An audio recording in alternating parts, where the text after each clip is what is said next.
আচ্ছা দেখো, এই যে অনুশীলনী 3.1 এর যে নাম্বারটা 1007 এর বর্গ। তো আমি যখন ম্যাথগুলো করতাম, মানে আমি খুব অবাক হইতাম যে কি আশ্চর্য, এটা তো আমি এইভাবে করে দিলেই পারি, এই 1007 স্কোয়ার করে ফলাফলটা লিখে দিলেই পারি।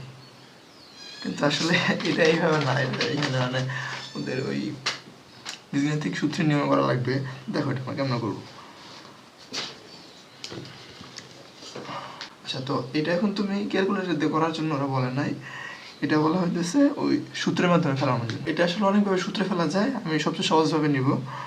তো দেখো, এর বর্গ আমরা লিখতে পারি এইভাবে 1000 স্কোয়ার। তারপর দেখো আমরা কিন্তু এটাকে এভাবে লিখতেই পারি 1000 + 7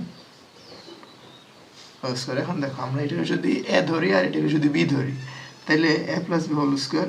তো আমরা এখন সূত্রটা হয়ে ফেলবো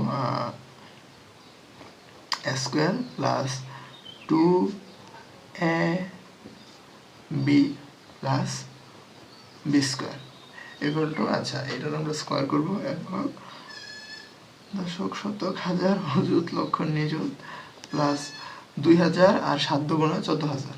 দেখুন তো 1000 গুণন 2 ইকুয়াল টু 2000 আর 2 গুণন 7 ইকুয়াল টু 14000 প্লাস 49। এবার আমরা সবগুলোকে যোগ করে দেব। তো এই 14000 সাথে 49 যোগ করলে হয় 14049, আর এটা কত, একক দশক শতক হাজার অযুত লক্ষ নিযুত 10 লক্ষ। তো 10 লক্ষ 14049, তো আমরা ওইভাবে লিখে ফেলবো